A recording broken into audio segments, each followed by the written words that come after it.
Englishmen state that they took and they hold India by the sword. Both these statements are wrong. The sword is entirely useless for holding India. We alone keep them. That's Gandhi. What Gandhi is talking about here is what you might call the illusion of threat power. People feel that if they're threatened, they are helpless. But actually, no one can tell you, you must do this. All they can tell you is, if you don't do this, I'll do that. So if we're willing to pay the price, if we're willing to take the risk, we're completely free.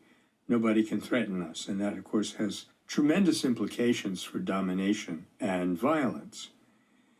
The reason that people are so easily persuaded by this illusion of threat is that they try to think that they're going to be able to get into a situation and get out of it without risk, without any suffering. And that's rarely the case. A nonviolent person is willing to suffer, willing to take a risk. And in that willingness, he or she is immediately free from the pressure of threats.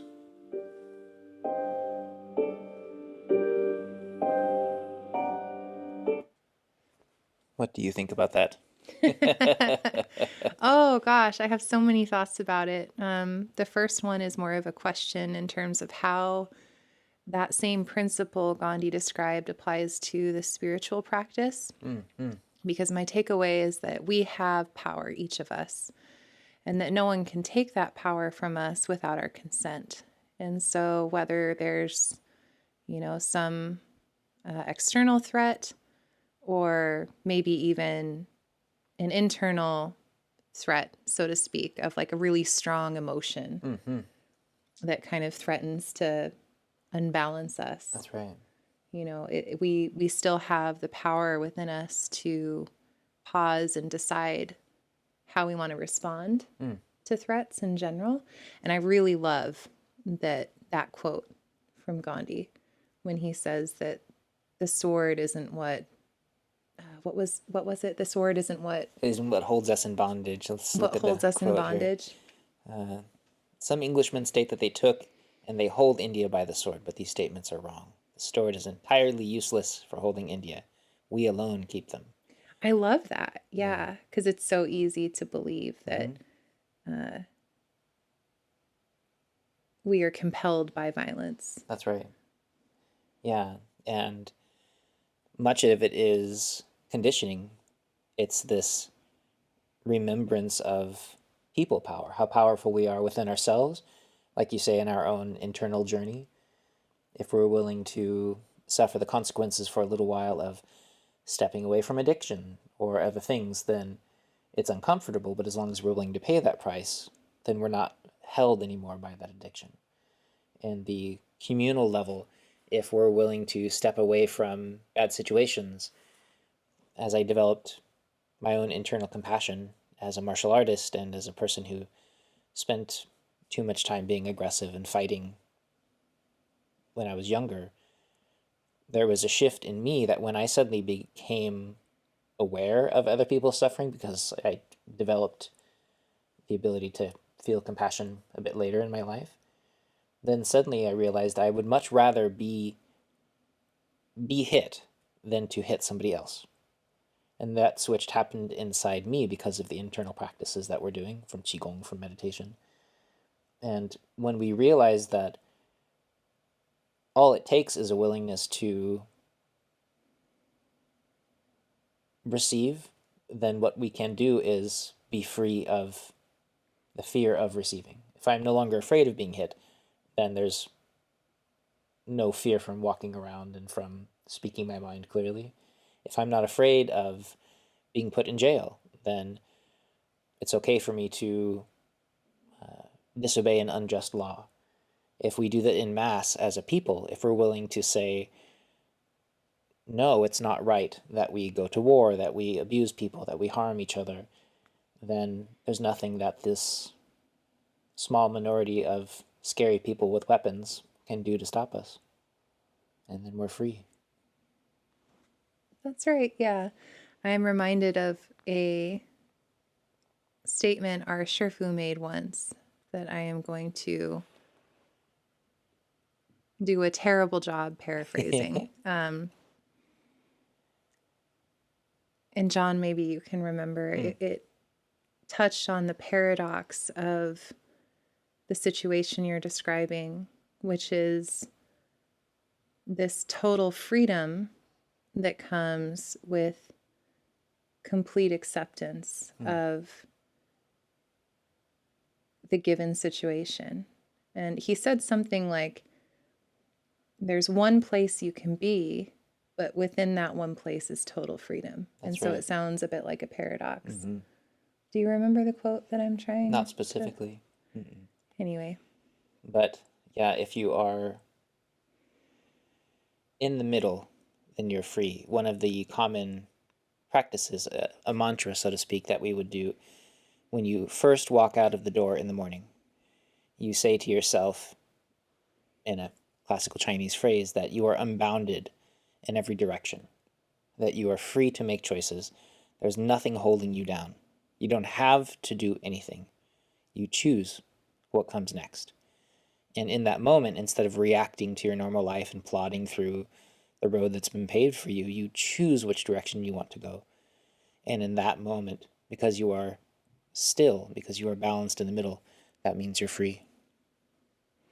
Well said. Should we try the next one? Yeah, let's do it.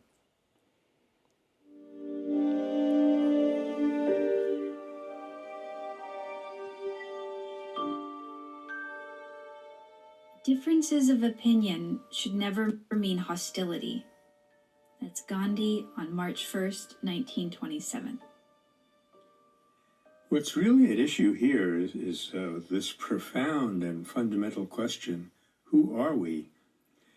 When people identify with their opinions, it often means that they don't have a clear perception, a strong sense of their inner spiritual nature as human beings. Once we become grounded in that, what I'm calling that inner spiritual nature, one characteristic of it is that it is indistinguishable from the inner spiritual nature of other people. So differences then become superficial. We might differ in opinions or relatively deep, but we could differ in anything, clothing style, or serious things like religion or politics.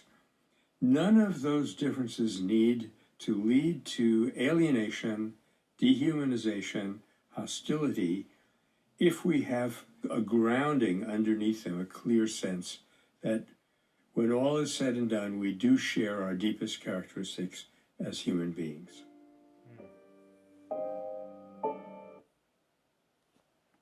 That's lovely.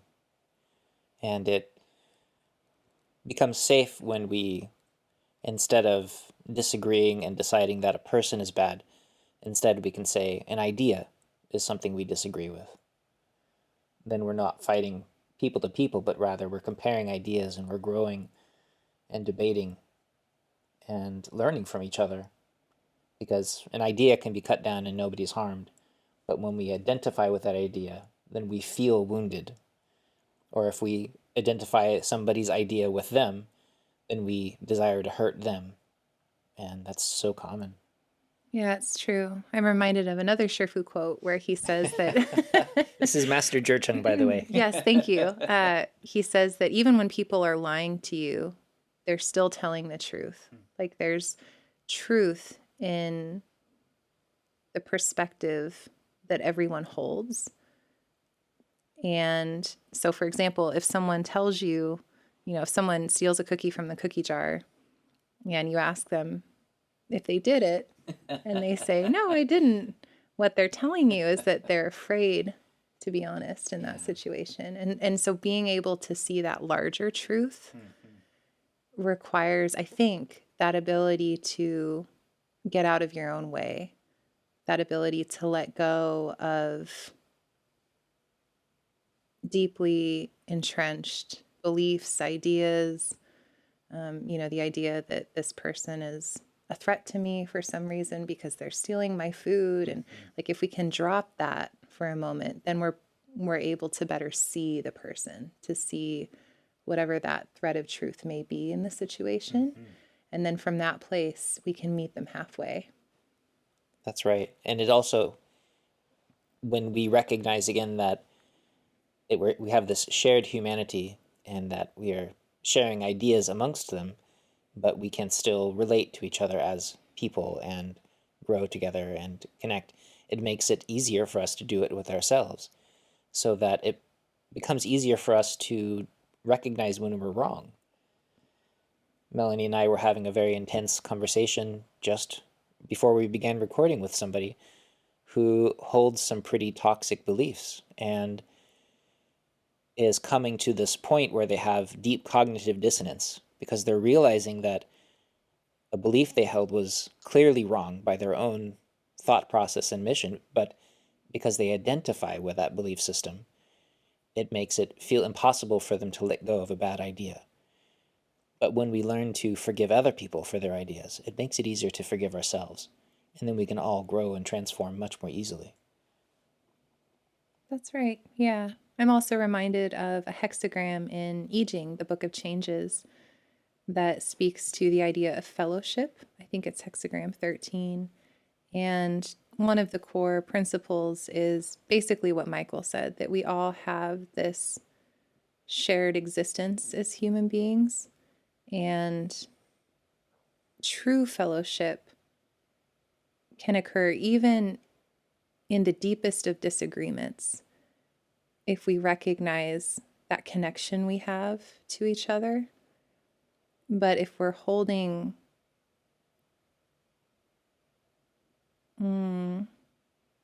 if we're attached to egoic motivations and ideas, then we're not able to have that kind of fellowship because it breaks down as soon as someone disagrees with us. And so I think that's a really important takeaway from this discussion is that there is always the possibility of connection with other people who hold different ideas. And I think true commitment to this practice that Michael is describing requires a degree of humility and willingness to set aside those factional interests, so to speak. I agree.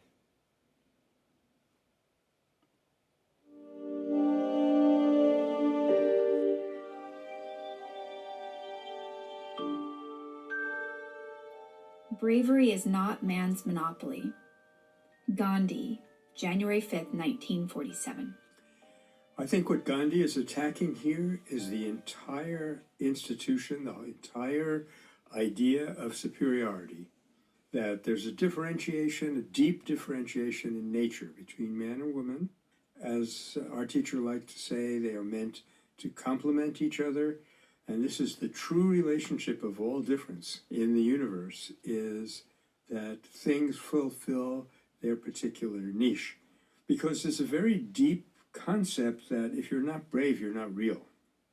And he is saying that, men feel that because they go into battle, they get to be really the essential element in society. And for Gandhi, this is far from true. And it reminds me of a line from a Greek poet that I like, Euripides, the Greek tragedian poet, late 5th century Athens, where he has a play based on the character of Medea, a woman from Asia Minor, who says at one point in the play that's named after her, the Medea, I would rather go into battle 3 times than bear 1 child.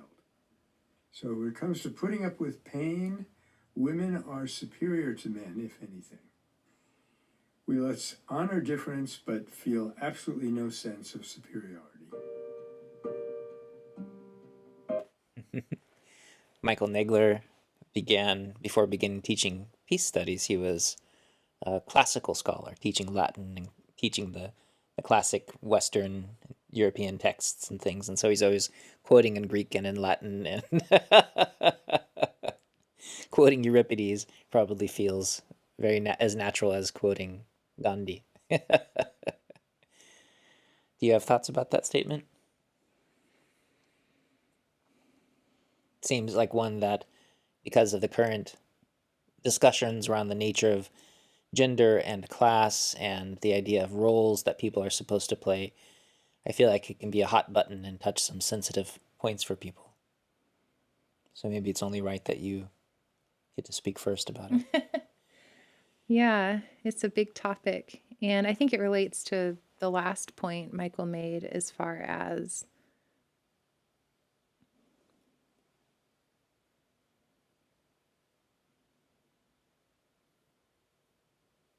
how our willingness to let go of deeply held beliefs, in this case about the relative strength of one gender compared to another, determines the extent to which we can see and understand each other and the shared qualities and experiences we all have. In this case, the shared experience of pain between men and women, you know, in the traditional sense of, in the traditional view of a soldier, we see a man going to war and experiencing all of the trauma and pain and suffering involved. And I think it's right to acknowledge that pain, but we don't need to do that in a way that marginalizes the pain other groups experience. That makes a lot of sense. And it's always worth remembering that Gandhi here is himself a man of his time, of the system he grew up in, a deeply religious person whose thoughts were shaped by the tradition that he was raised in. He speaks out strongly against the caste system, and even like Confucius within our own Chinese studies is strongly in support of the idea of roles and the idea of people doing their part. And you can see how then that structured his view, for instance, of politics, that the leaders should be playing their role without corruption, without greed, because that's not their job. And a family should play their part, supporting the family and doing what they needed to do. And I think that that as a general concept is something that even in the culture that you and I grew up in is not to be contended with. We just have different ideas about perhaps what those roles are, especially as they evolve and society continues to change. But I feel like if we decide that people who demand respect should be worthy of respect, people who take a role should be willing to do that job without special interests or destroying their position or taking advantage of other people who are relying and trusting them, then we have to be able to say that each person in that order, the person who is leading, the person who is following up, the person who is working on the side, the person who's emptying trash cans, everybody is playing an essential role, and nobody is more important than anyone else, because That's every right. person in that system is absolutely essential. As we discovered during COVID, and we discovered that every person in every role, from the home to the highest levels of political office, everyone has a role to play, and they're all equal. That's right.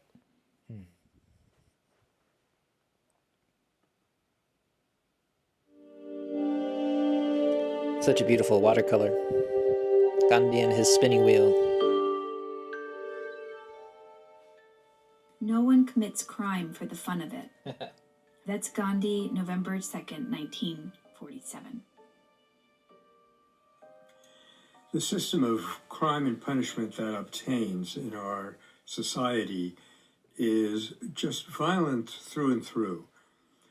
It fails to realize that the people who have committed a crime had a motive for doing so, other than just nastiness and wanting to enrich themselves or whatever. And more importantly, it makes impossible a question of reconciliation, so that a person then becomes identified with the worst thing they did. That label is stuck on them, and there's no way that they can outgrow it.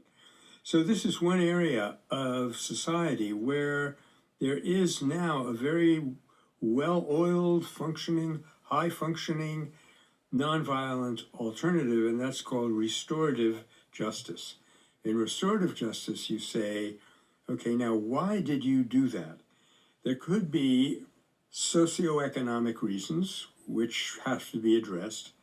There could be psychological reasons. Very often, people commit serious crimes because they feel they need dignity. They need approval. They need their own approval. They need to prove something to themselves. They need to prove that they're valid human beings, that they have respect. In fact, there's a quote that a well-known psychiatrist has reported of someone in a prison saying, "I never got so much respect as I did when I shoved the gun in that dude's face." So this also has to be addressed. Why do people feel that their life has no meaning, that they have no dignity? If we could address that, the crime rate would plummet. As the sense of meaning that a human being has, the sense of dignity that he or she has, goes up, the need to abuse others goes down, because that's what you abuse others for. You're trying to build up your own feeling of meaning, your own feeling of worth.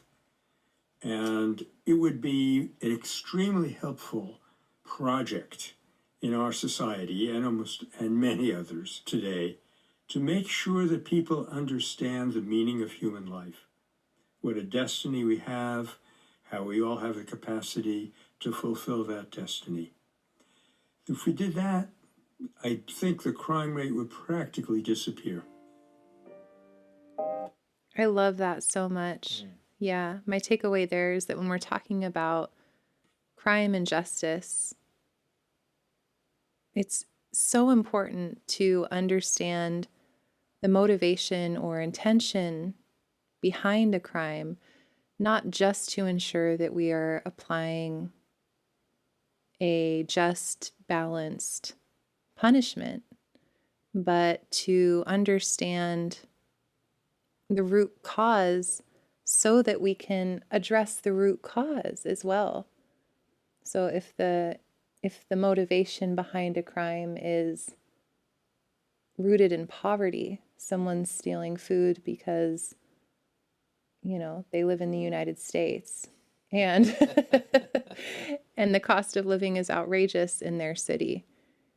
It's important to understand that, because if we are punishing people strictly because of the crimes they commit without taking that compassionate view, then we're not actually addressing any problems in society.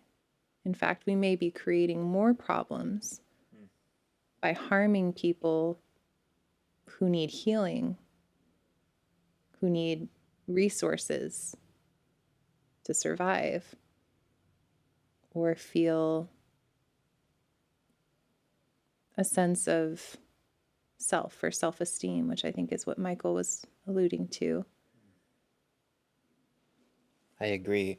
It brings to mind that the terminology that he's referring to, the difference between retributive and restorative justice. One is about retribution, one is about getting revenge, punishing somebody, which in its way can often be an act of violence. It's not, as you're saying, treating the root cause, the restorative quality, because I tend to think of everything in terms of medicine these days. If we think of violence, of crime, of these things that we're punishing people for, if we think of it as an illness, that when somebody's well, if they're doing well and they're healthy, then they are not stealing, they're not lying, they're not hurting people. That's a sign of a sickness. And if we treat it the way we would treat a sickness, by healing the root cause, in this case, maybe the root cause isn't necessarily dietary, maybe it's economic. Maybe the root cause isn't necessarily a tumor, although it could be certainly. Maybe it is that this person has been psychologically damaged, because for most people, the first time they experience violence, it's not from something that they're doing, it's something that was done to them. And then it echoes and it comes through again and again. And we're even seeing shapes of that for people who study epigenetics, and we study this, what we would call in Chinese medicine, ancestral qi. We know that when you have a strong impact upon your life, and then you have children, those children and some very specific genetic markers will show that same trauma being reflected in them, and then maybe again for several generations. And it's a very fascinating study. It takes a long time to study because you have to wait for the next generation in order to study it.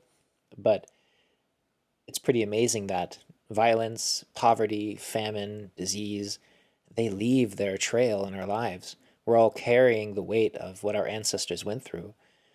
And in a way, there's a wonderful opportunity there to heal the damage that has come from before.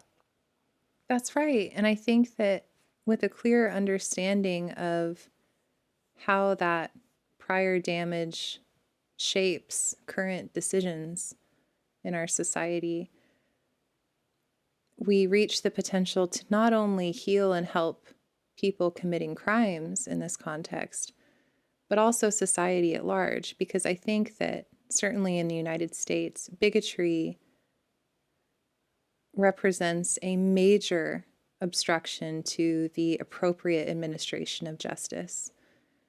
If we see a person as the crime they committed rather than a human being, I think that that's a form of bigotry that prevents us from cultivating that compassionate view, which has the power to better society. What are your thoughts on that? I think that bettering society is the actual goal. When we are able to take that larger view of how do we make this better for everybody, instead of how do I make myself feel better because this person took something from me, hurt me in some way, I need to hurt them back. That cycle has no end and doesn't make it better for people. It's clearly not solving problems of crime and corruption. And so we need to find a better way. And I think that, especially when you look into programs like we watched a documentary about the Norwegian prison system and their restorative justice healing people, and how incredibly effective it is over the long term, not just for the prisoner, not just for the people who were injured in the crime, but also society at large, because they're not taking on the moral debt of going around injuring people all the time. That takes its toll on society as well. We have so much data that proves it. And I think that moving on, we can evolve as a social species. Well said.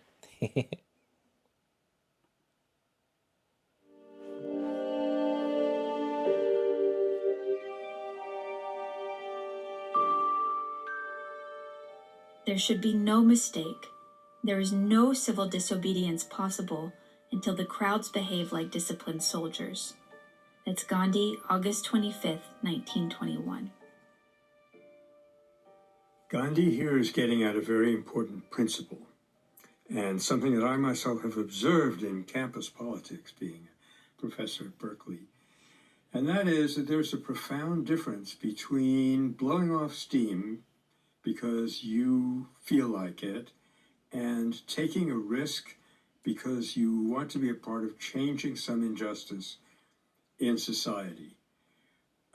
I hope I'm expressing this clearly, that it's the minute you get beyond expressing personal feelings and you are engaging with your responsibility vis-a-vis other human beings, at that moment, your episode is truly nonviolent.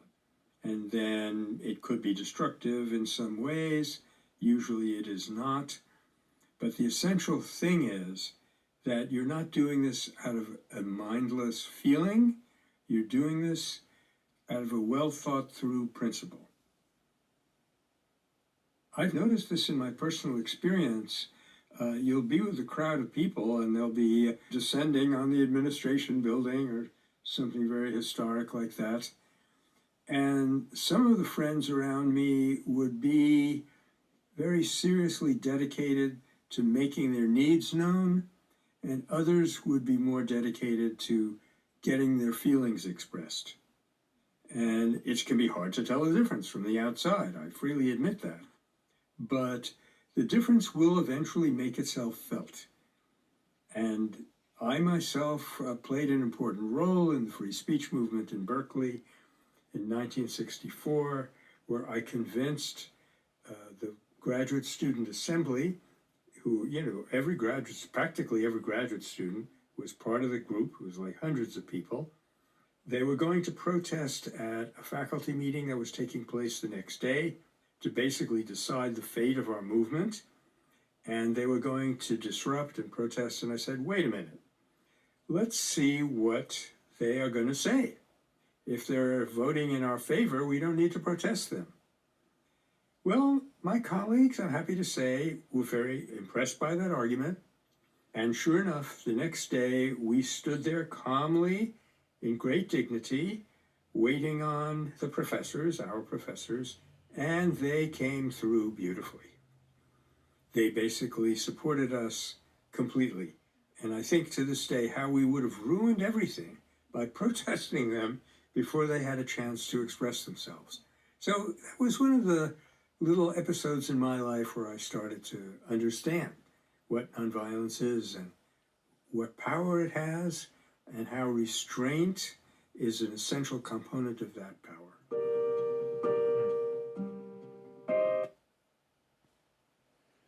Yeah, I am constantly reminded about the impact that Michael Nagler's had on my own direct life and community, and as the generation coming after him, and how much of a difference a single person can make just by being principled and standing up, speaking their mind, and paying attention to the effect that they're having. And for instance, in nonviolent communication, which is a method by Marshall Rosenberg, he's very clear when you're trying to heal a relationship, it's important to express your feelings, certainly, but it's impossible for change to happen in the relationship if you're also not then expressing your needs. Here's what I'm feeling, and here's what I need in order to move through this feeling with you. And by seeing, in this case, the professors or the people in charge as people, as human, and relating to them without trying to embarrass them, humiliate them, back them in a corner, you can then connect and relate to them, whether it's in an interpersonal relationship or a larger connection with these people that have power over you. As long as you yourself maintain discipline and clarity and a calm, then it's so much easier to connect. You're not chasing them away, you're not fighting them off, and now there's an opportunity for them to help you. Remember that they're the ones that have power over you. We also have power in our own position, as we've been talking about, but by relating to them as people and helping build a compassionate bridge to them, they become allies instead of enemies. And that is infinitely more powerful. Yeah, I'm reminded of the phrase, discretion is the better part of valor, which means basically that it's wiser to show caution, especially in dangerous situations, than to act impulsively. And, basically knowing when to retreat, when to speak, when to hold back. I think the phrase is attributed to a Shakespeare play. And I love the example Michael shared because I think it embodies this principle to a T of deciding to pause and hold space for people to express themselves, because if that space isn't available, then those feelings, and they may be very strong, have no place to go. Yeah. And that's when I think we can end up with harmful situations where people explode. Mm-hmm. So those are my thoughts on that one. I think that's very wise. And to be clear, we don't want to pretend as though it's easy to respond here, as Gandhi is talking about, for a crowd to behave like disciplined soldiers when some tragedy is occurring around them. I grew up in the LA riots, and there are people that experienced war occurring around them, or some huge tragedy occurs, and the only thing that they know how to do is explode, burn something down, throw rocks through windows, shoot people, because that's the guidance that we've been given through media and through our social understanding. And to recognize that, as we've been doing, taking part in the Metta Center's training of how to be a good activist. What does it look like to organize? In this case, they're calling them disciplined soldiers, but these are armies of peace, and it requires practice and training. How do you respond in the face of aggression and fearful behavior from people who are scary? There's a right way to react and a wrong way to react. And it's not anyone's fault if they respond out of human instinct. It's just what happens. And it's a change that we need to make. We need to learn how to become better actors, to respond peacefully, to respond constructively in the situation, so that we actually get the change that we're looking for.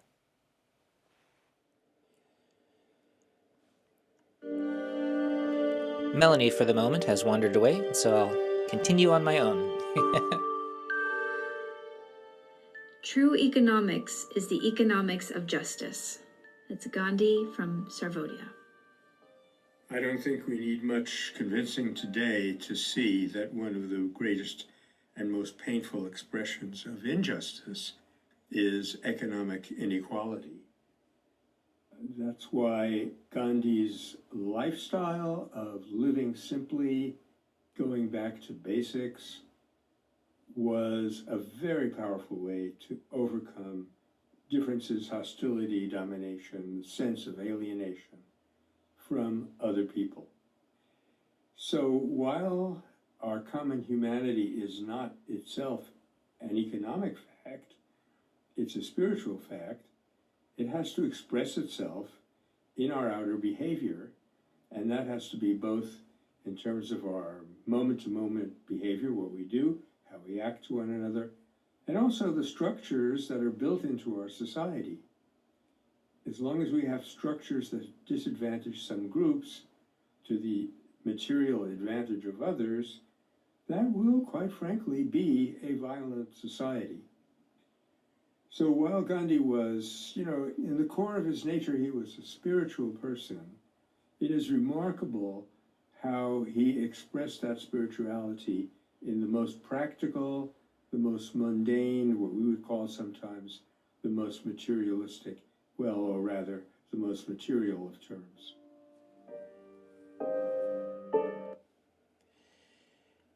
Yeah, one of the wonderful statements from Martin Luther King Jr., the great speaker himself,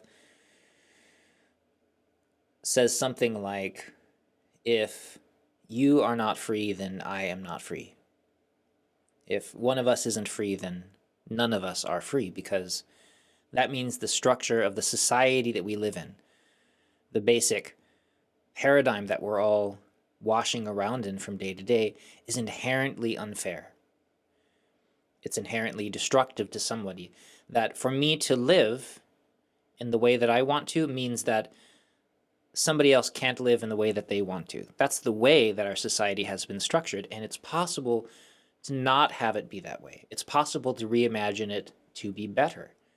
And there's actually been examples of that happening, which is one of the things that I'm learning from Michael and from Miss Stephanie on here, that there are so many experiments and demonstrations of better ways to live all throughout the world, going back through recorded history, that we could do better if we wanted to. I remember speaking to a judge once when I was younger, and I was complaining about some unfair aspect of society. And the judge looked at me and said, you know, it's not perfect, but it really is the best that we have. And for, I don't know, 40 years or something, I continued to believe that. And then I began to learn. And I realized, oh, actually, we have way better ways to engage with this. There are so many scholars and philosophers have been crying out for new implementations of justice for decades, for centuries. We're just not willing to change because the people who are benefiting from the system have so much power that they lean on the levers of change and make it very difficult to switch back. But of course, we have examples of them failing, and society does change. The arc of history does bend toward justice, and we are lucky that we've had so many people for so long willing to lean on those levers for us to continue to make things a little bit better all over the world in as many ways as we can. And if you'd like to be part of that movement toward a better future for all of us, because we have to include all of us, not just ourselves, then there are ways that we can learn to make the world better. And there's steps we can take, books we can read, and the Metta Institute is one of the wonderful places to reach for some of that knowledge. And I feel so grateful to stumble upon the fact that so many of my elders, predecessors, have been willing to write it all down and say, okay, when you stumble upon this, here it all is. You don't have to reinvent the wheel. You can start from here. And I just feel so grateful.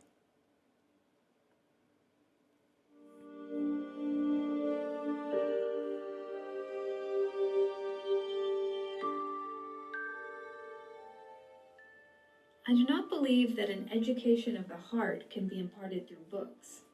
It can only be done through the living touch of the teacher. That's Gandhi on September 1st, 1921. When my son Josh was about 8 years old, somebody asked him one time, is your father a doctor? And he said, yes, he's a doctor of books.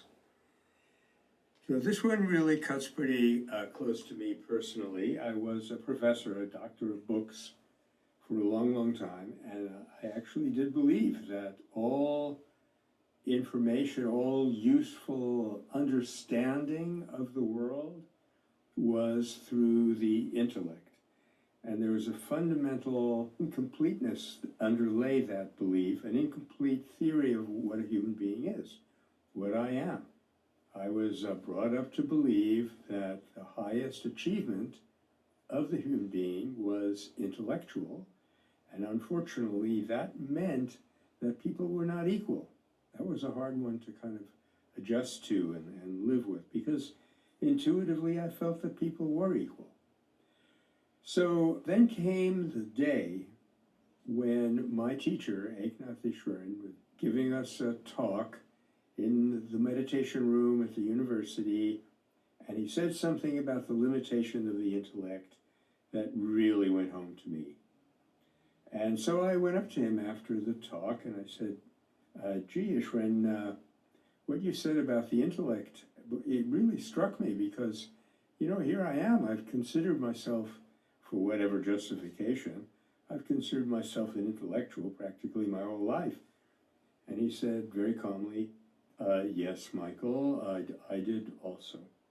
That was how he was. He always was putting you on an equal footing, making you feel good, and then delivering a punchline. And the punchline in this case was, and then I found out that it was not solving my problems. So that was like a cloud bursting apart in my mind, because I had been trying to not face up to the fact that my intellect was not solving my problems. It was a devastating fact when I thought that the intellect was the highest capacity, the most powerful change mechanism that I had. A control mechanism was the intellect. So when he said that he discovered it wasn't, he was implying, and he had already made it pretty clear, that we have a much deeper capacity than thought, than the capacity to think. And that is the capacity of direct awareness. So while it was extremely challenging, it was also kind of a life-changing opening for me that I wasn't stuck with the capacities that I was born with. There was one capacity that could be developed almost to an infinite extent, and there was, in fact, the most important capacity that we human beings possess, and that is the capacity to become aware of reality, particularly in this case, the reality of other human beings.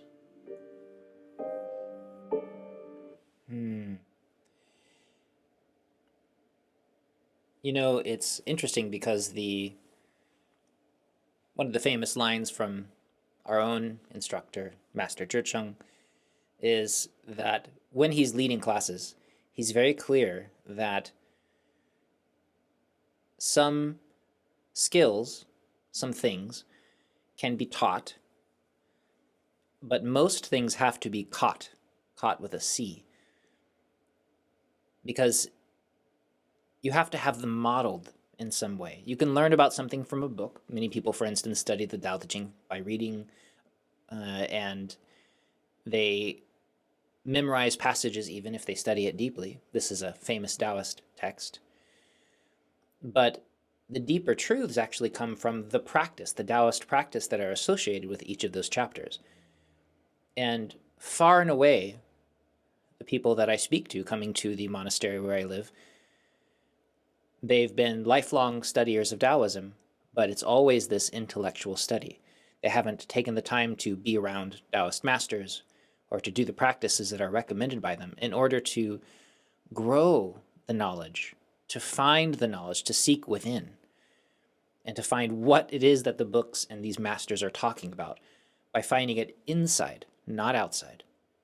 And that's where this deep awareness that he's speaking about here, this space where this deeper knowledge comes from, a deep understanding of compassion, of presence, of stillness, of transformation, and the deeper capacities of what it means to be human. And even in the field of these doctors for books, these great intellects that really have done wondrous, or in the very least, powerful things in our world, there's a really wonderful book called The Mathematician's Mind from a century ago, and by a guy named Hadinard. And he talks about the history of great mathematicians and scientists and the people who have made these profound discoveries, these great leaps forward within that field of mathematics. And in every single case, and he's interviewing them if they're alive, he's reading their journals and talking to the people who knew them and looking at everything about them over this lifelong work of study that he had. And in every single case, those great aha moments, those moments of profound discovery did not happen while they were studying and memorizing, learning. They certainly had to go through that process. But then it was when they stopped doing those things and they took a rest. They went for a walk, they took a nap, they took a bath. They did something else. Their mind became clear, and suddenly there was room for something else in that spaciousness, that openness, that quiet quality that we all contain. That's where something new comes through. And certainly they couldn't have just come up with these ideas without having done the work.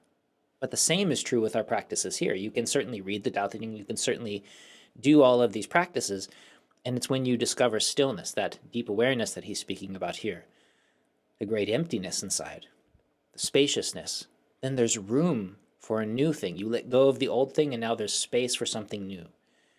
And that's a skill that can be learned. That's an aspect of our transformative nature. And from that, real change happens, real growth happens. And so for people who are on this journey to open their heart, to grow, to enhance themselves mentally, spiritually, if that's a term that resonates with you, there's a path, and it's always a path inward. So don't give up the books, but do look deeper.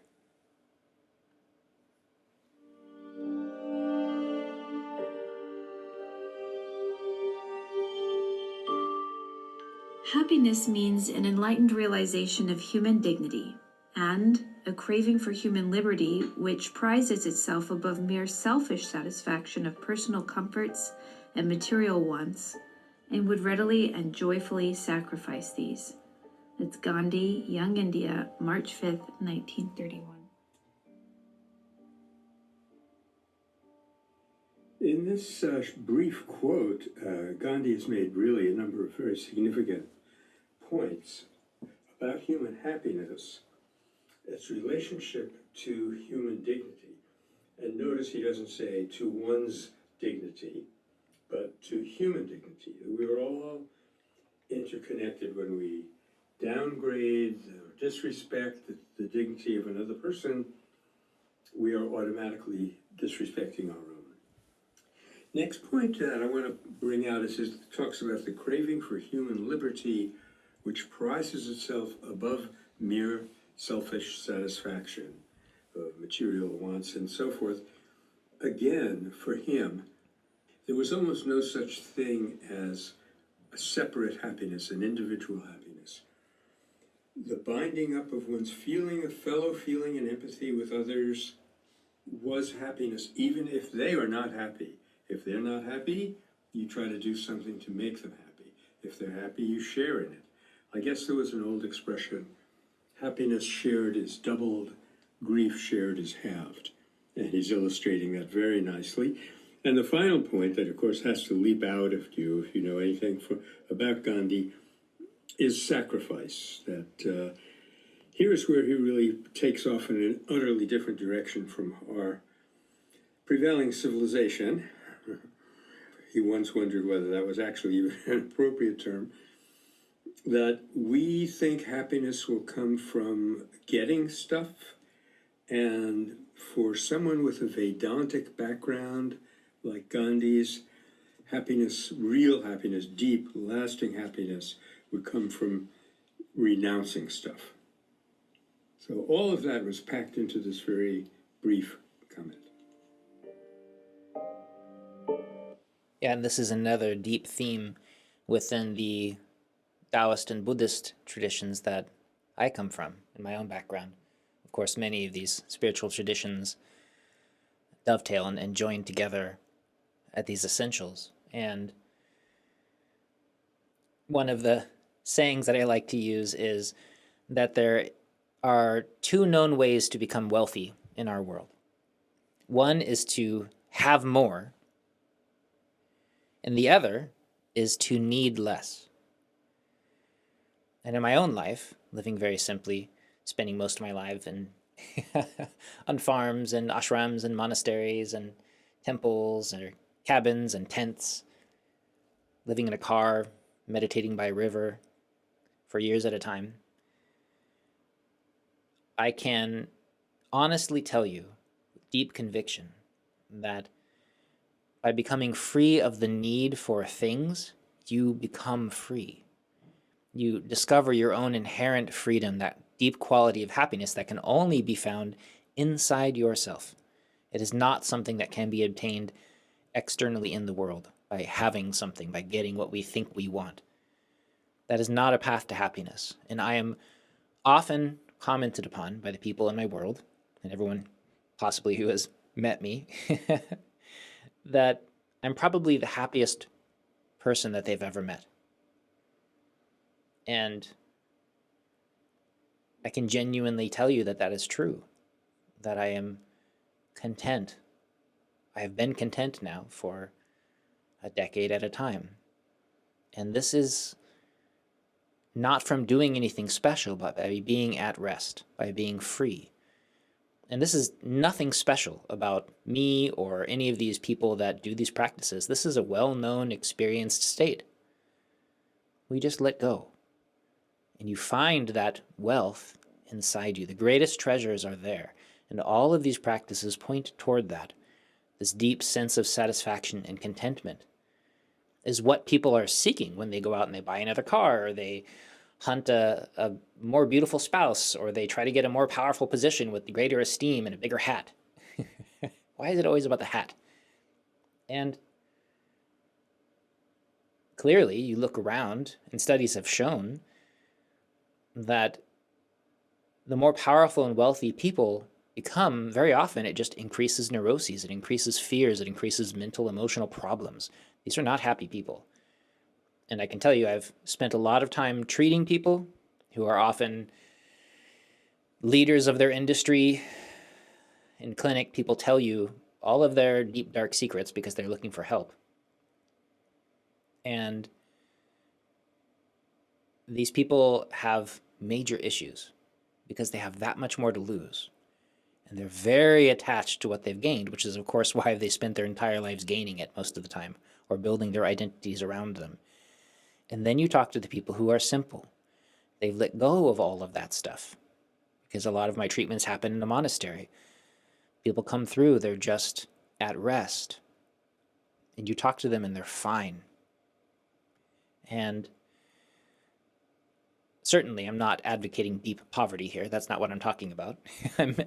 I'm just talking about releasing the need for stuff, because it tends to twist people, and stuff can come in many forms, and we become prisoners of those things that we are seeking. And so I encourage everybody, whatever your spiritual backdrop, whatever it is that your goals are, if you notice that there's a thing that you just really want and your identity is based upon, I guarantee you, I promise you, that is a chief source of your suffering, that attachment, that need. And by letting it go, just let it go. You don't have to let go of the thing, just let go of the need for the thing. And you will become free.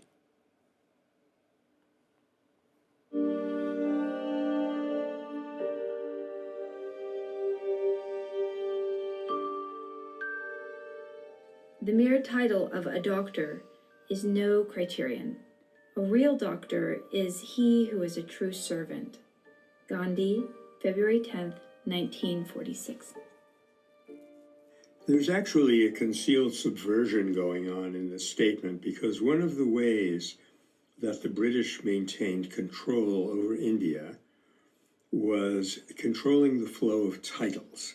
They would give people titles like Grand Master of the Indian Empire and things like that, which were very, very grand sounding, but had no substance behind them. And that's what Gandhi is referring to here. Empty titles are something that they had to wean themselves away from in order to realize real liberty.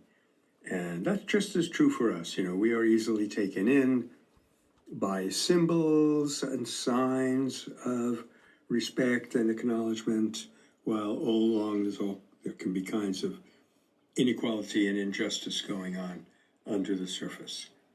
So this is a good reminder that we should ground ourselves in what is real. And for Gandhi, the other interesting thing in this little comment is that the purpose of human life is to serve, not to be served. And so it's in our service that we become who we can truly become. This one speaks very deeply to me as somebody who spends their life helping to heal and treat people. I don't charge people, because I notice that when it becomes transactional in nature, when I am helping somebody to get something from them, and you see this all of the time, people do work specifically because they want something from that. And in a transactional world that's been set up around us, of course, that's often necessary. But then they also do it in their relationships.